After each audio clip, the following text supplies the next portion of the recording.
Hola, buen día. Mi nombre es Natalia, soy la psicóloga a cargo de la Alcaldía Auxiliar Zona 1 y pues el día de hoy les traigo un tema que considero que es importante en esta época y es el duelo en tiempos de COVID. Como primer punto es importante definir qué es el duelo. El duelo es todo aquel proceso psicológico que se desencadena a partir de una pérdida. Esta pérdida puede ser de un ser querido, un familiar, un conocido, inclusive puede ser una pérdida material como una casa, un carro, un animal o cualquier objeto significativo para la persona. El duelo tiene 5 fases, les voy a explicar cada una de ellas. La primera fase es la fase de negación. Esta es también llamada como fase de shock, que es la que nos da como primer punto cuando nos dan la noticia. Esta fase la persona se niega a aceptar la realidad y posteriormente a esta pues viene la fase de ira. Como lo dice la palabra, pues la persona maneja muchas emociones en esta fase. En el momento se siente muy enojado, muy irritado, trata de buscar causas y buscar un culpable. Si en este caso tomáramos un ejemplo de una persona que fallece por COVID, trataríamos, la causa pues ya la tenemos, ¿verdad? La enfermedad. Posteriormente a ese pues buscar un culpable, por ejemplo, la persona no se cuidó o yo no me cuidé y se lo pegué. Entonces buscan definir un punto clave como este. Es normal hasta cierto punto encontrar o querer encontrar un culpable y una causa. Posteriormente a esto viene la fase de negociación. En esta fase la persona trata de negociar con él mismo y con su entorno, o sea, como encontrarle una solución a la situación, ¿verdad? Entonces también se busca los pros y los contras del por qué, ¿verdad? Posteriormente a esto entran a la fase de dolor o la fase de depresión, que es la más, como decir, la más notoria, que es cuando las personas pues ya se comienzan a experimentar la tristeza, se quedan en su casa, no quieren salir, no quieren comer, empiezan a tener un poquito de insomnio, malestar físico. Esta fase normalmente es la que se extiende más, porque la gente pasa por la fase del dolor más tiempo que en las otras. Como les decía, por ejemplo, con la negación es muy rápida, uno entra en shock y luego entra a la siguiente fase, que era la ira, como les comentaba. Entonces, hagamos un ejemplo. Me entero que fallece mi hermano, por ejemplo. Entonces, entro a la fase de negación como no, no y no. Luego, pues, en un caso normal, hubiéramos velado a la persona, luego la enterramos y luego continuamos con nuestra vida normal. Entonces, en la fase de ira, las personas, en este caso, si tomamos el ejemplo que teníamos previamente de COVID, sí, si se hubiera cuidado mejor, si yo me hubiera cuidado, yo le dije que no saliera, o sabía que estaba enfermo y aún así salió. Entonces tratamos de encontrar un culpable. ¿Quién es el culpable? Él o yo. La causa, la enfermedad del COVID. Posteriormente a esto, pues la negociación, en el mismo caso, en el mismo ejemplo, bueno, si en algún momento esto era inevitable, todos estamos viviendo con esta pandemia, no lo puedo evitar, por lo menos no está sufriendo, no sufrió mucho tiempo. Luego entramos a la del dolor, en el mismo caso, ejemplificando como para que nos quede un poquito más claro. Entramos a la del dolor o depresión, pues pasan cierto tiempo llorando. Sí, hay personas que pues no lloran, ¿verdad? No todos lo externalizamos igual. No comemos como siempre, no tenemos el mismo gusto que antes, y hay cosas que eran de nuestro interés que simplemente se desvanecen. Esto, como les decía, pues puede ser un tiempo un poquito más largo que las anteriores, porque es el tiempo que más se sufre, por así decirlo, para luego entrar a la última fase, que es la fase de aceptación. Como lo dice la palabra, pues llegamos a aceptar que esta persona ya no está y que ya no va a formar parte de nuestra vida y que lo único que nos queda pues son los recuerdos. Es importante enfatizarnos más que todo en los buenos y no culpabilizarnos por algo que tal vez se sale de nuestras manos, ¿verdad? Y pues en este momento vamos a ver un pequeño video que es un resumen de lo que es el duelo y sus fases.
Continuando después del video que estábamos viendo sobre el duelo y sus fases, es importante enfatizar en que el tiempo promedio que una persona pasa por un duelo es entre 6 meses y 1 año.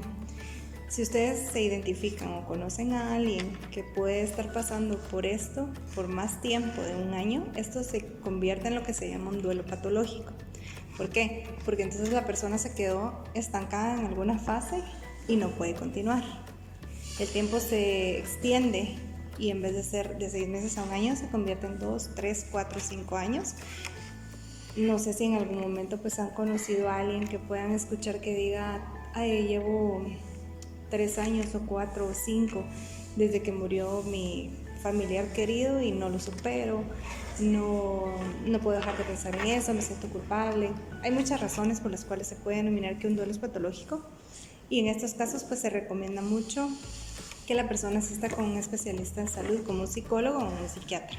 Las manifestaciones del duelo las podemos observar en forma cognitiva, que es la primera, por así decirlo.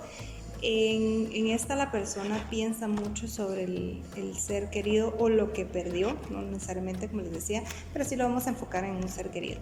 Hay muchos recuerdos, hay pensamientos, hay autorreproches, hay una sensación como de que uno está como inestable, como que está flotando. También tenemos las manifestaciones afectivas, que son las que nosotros, por así decirlo, podemos exteriorizar, que es la tristeza, la ansiedad, hay culpa, ira, enojo. También tenemos las conductuales, que es las que nosotros podemos ver, que es el llanto, intranquilidad, la persona tiene movimientos más lentos. Y por último, las físicas. Las físicas son las que podemos también observar un poquito más específicamente cuando las personas, por ejemplo, están cansadas, su cuerpo expresa un agotamiento, también cuando dejan de comer, cuando ya no duermen como antes, pues les aparecen ojeras, entonces son como muy puntuales. Entonces, por hoy, que estamos hablando del duelo en tiempos de COVID, ¿qué hace de diferente un duelo normal, llamémoslo así, que un duelo en este tiempo? Lo que es el velorio y el entierro es como un tipo de homenaje que se le rinde a la persona pues cuando ha fallecido. ¿Qué pasaba?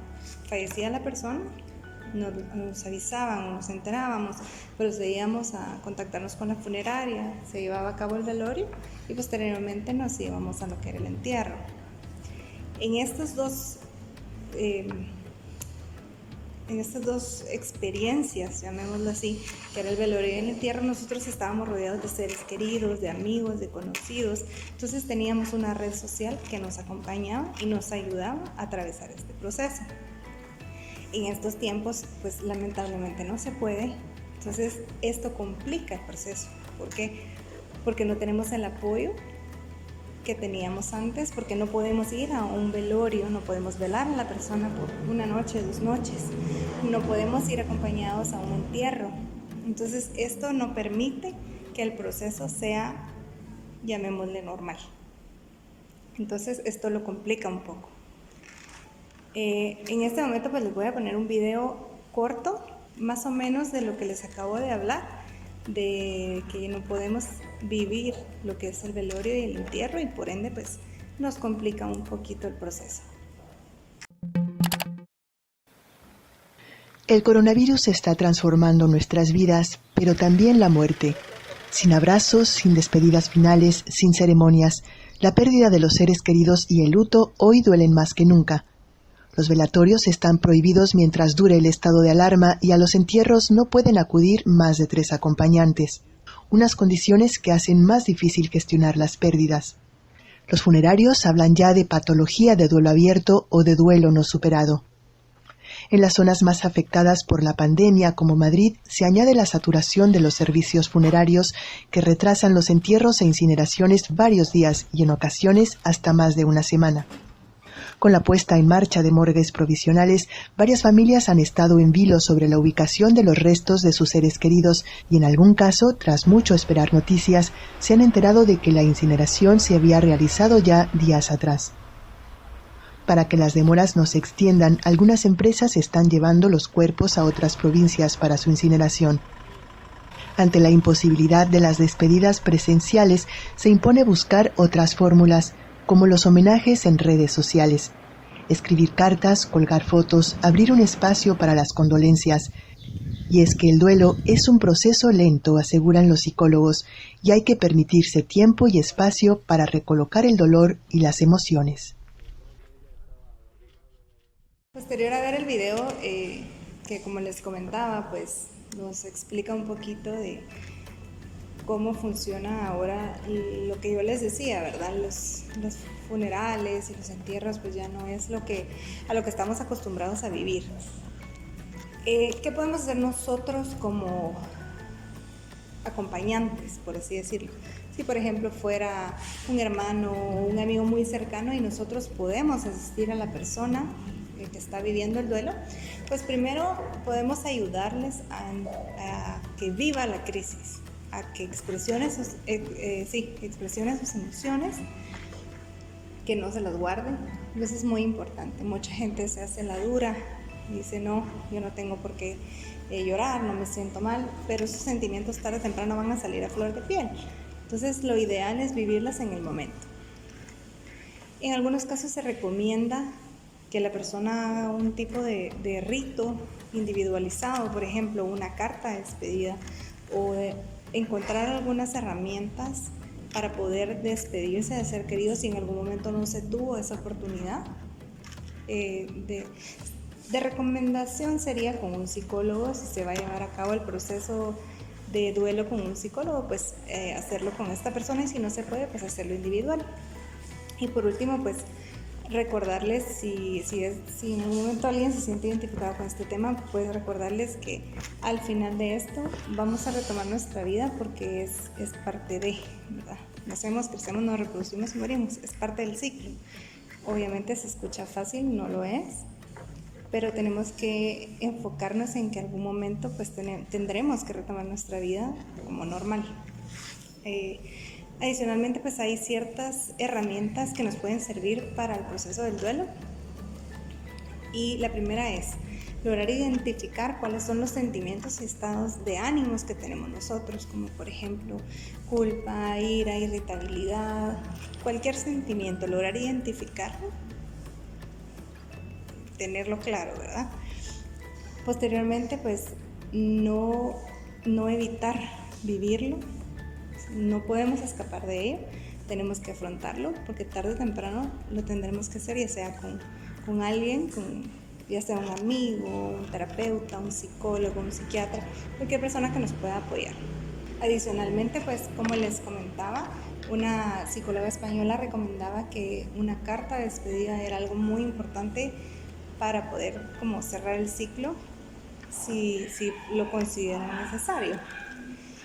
Expresar las emociones con alguien con quien uno se sienta cómodo, con alguien que uno se sienta tranquilo. Si uno no está en terapia y tiene una mejor amiga que lo hace sentir bien y en confianza, pues desahogarse con esta persona, no guardar, no evitar llorar, no evitar ver fotos, recuerdos o cualquier cosa que, por más dolorosa que sea, es parte del proceso. Y como última herramienta, sugerencia, pues sería obviamente acudir a un profesional de la salud.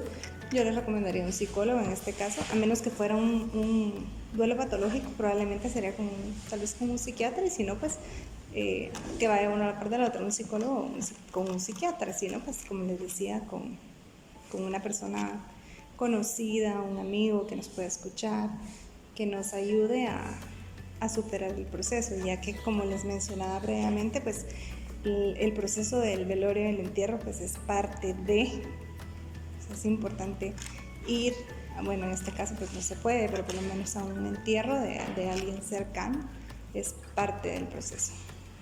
Por último les voy a dejar un video que se trata de esto mismo, cómo saber si yo necesito ayuda psicológica y cómo pedirla. O sea, recuerden que todos somos seres humanos, todos pasamos por esto, nadie se va a escapar nunca de una pérdida. Obviamente pues unas son más fuertes que otras, Para algunas personas, por ejemplo, la pérdida de un animalito es como una pérdida de un humano. Para otras personas la pérdida de un trabajo, o de una casa, o de un carro, o de cualquier cosa significativa puede ser igual de dolorosa que perder a un ser querido. Entonces no podemos subestimar el dolor de los demás tampoco. Es importante que si en algún momento ustedes consideran que ustedes necesitan ayuda, no lo piensen, no lo posterguen, porque si no lo hacemos en el momento, después puede ser peor. Nuevamente me vuelvo a poner a disposición de ustedes. Si en algún momento pues necesitan ayuda de cualquier tipo y si fuera referente a esto, pues con mucho gusto estoy para servirles. Nos pueden escribir a través de las redes y pues espero que les haya servido la información que les proporcioné el día de hoy y que tengan un buen día.